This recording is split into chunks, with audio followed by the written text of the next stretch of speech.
y de cómo fue el proceso para aprobarla. Y es así. El 30 de noviembre de 2017, la Ley de Seguridad Interior de México es aprobada en su totalidad en tan solo 5 horas de debates en la Cámara de Diputados por 248 votos a favor y 115 en contra y 48 abstenciones, y es enviada a la Cámara de Senadores para su aprobación final. 183 diputados del PRI y 35 diputados del Verde Ecologista votaron a favor, a los que se sumaron 15 votos de diputados panistas, 9 del Partido Nueva Alianza y 9 del Partido Encuentro Social.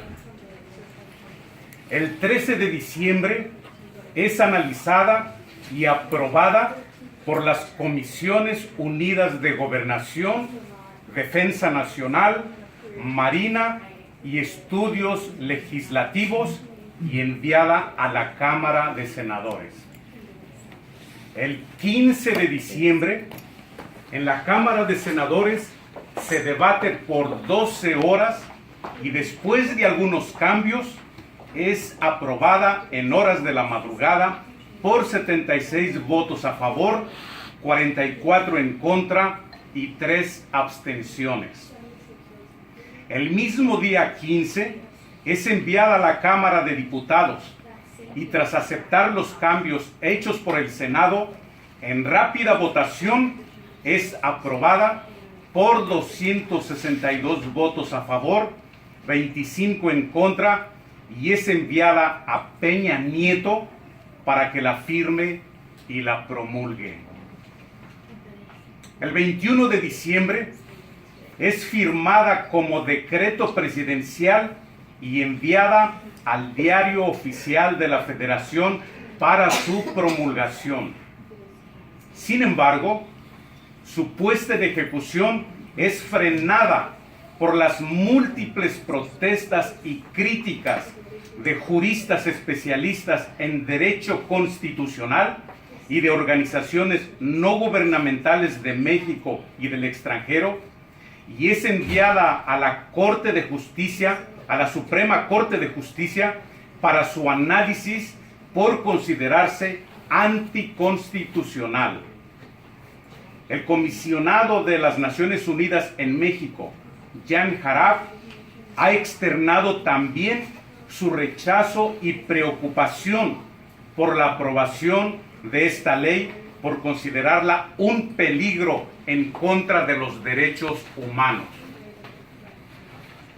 Algunos antecedentes son estos. La Ley de Seguridad Interior está fundamentada en las enmiendas que desde el sexenio de Fox se hicieron al artículo 73, fracción 29-M, y al artículo 89, fracción 6.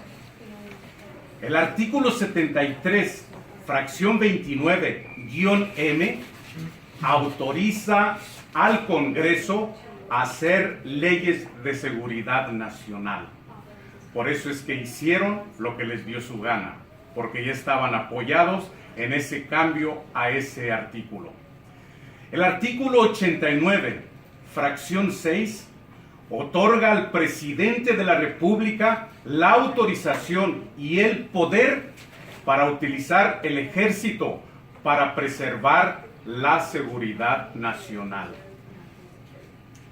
En el 2016, a iniciativa de un senador del PAN y 2 diputados del PRI, se comenzó a proponer la creación de la Ley de Seguridad Interior.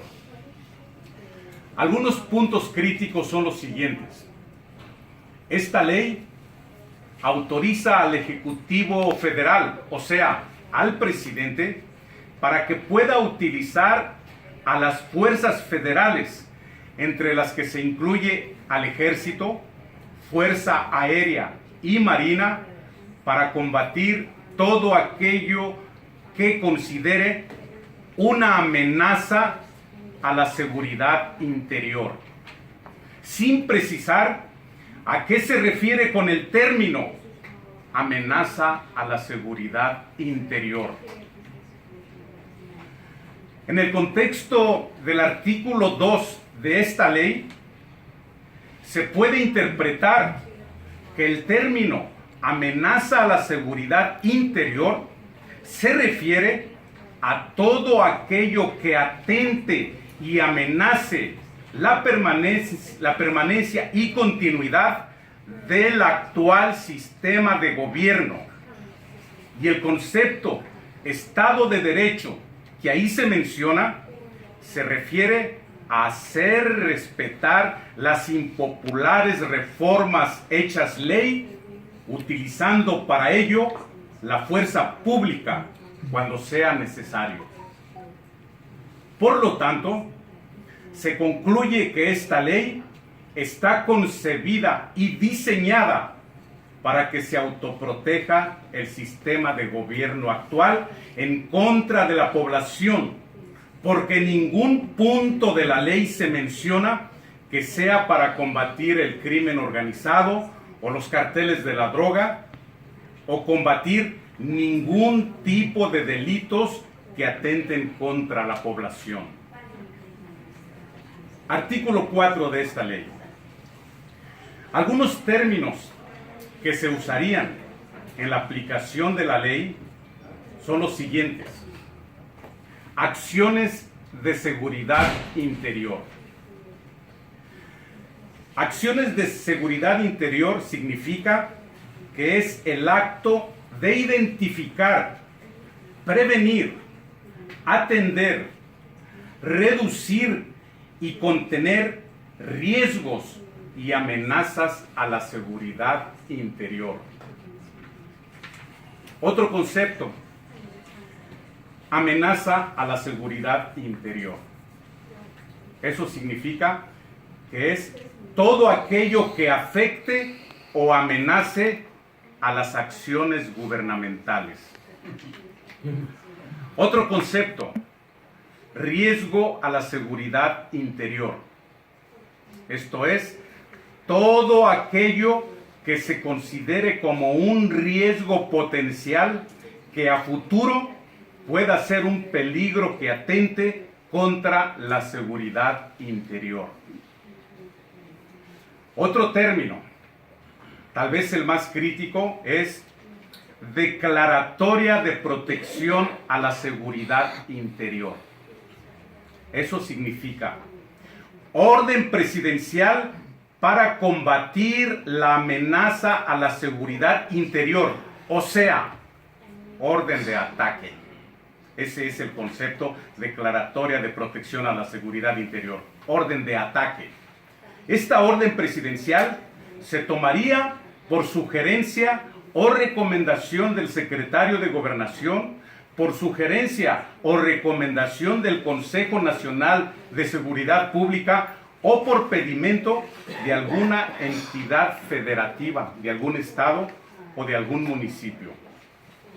Sin embargo, el presidente tiene la libertad de decidir, sin declaratoria de protección a la seguridad interior, tiene la libertad de decidir utilizar por su propia voluntad las Fuerzas Armadas cuando considere que hay un peligro o una urgencia.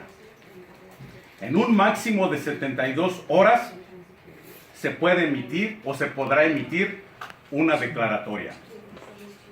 Tendrá una vigencia de 1 año, pero si es necesario, se extenderá por tiempo ilimitado. Inteligencia para la seguridad interior es otro término que ahí se maneja. Esto se refiere al uso de información para decidir si procede emitir una declaratoria de protección a la seguridad interior, o sea, una orden de ataque. Esta ley incluye la formación de un sistema de inteligencia o espionaje que en todo tiempo esté observando la existencia o el surgimiento de todo aquello que represente una amenaza a la seguridad interior. Para esto, se autoriza a las fuerzas federales y a las fuerzas armadas para desarrollar actividades de inteligencia, para lo cual podrán hacer uso de cualquier método lícito de recolección de información, pero respetando los derechos humanos. Las movilizaciones, las movilizaciones de protesta social y las movilizaciones por motivos político-electorales no se considerarán amenaza a la seguridad interior, pero siempre y cuando sean pacíficas. El artículo 18 de esta ley dice que las acciones de seguridad interior en ningún caso tendrán injerencia en asuntos de seguridad pública. Sin embargo, en el artículo 27 de esta misma ley se asienta que si las Fuerzas Armadas se percatan de algún delito, intervendrán y detendrán a los culpables y darán aviso a las autoridades civiles correspondientes y esperarán en el lugar de los hechos hasta entregarlos. O sea, primero que no, pero luego que sí. Conclusiones.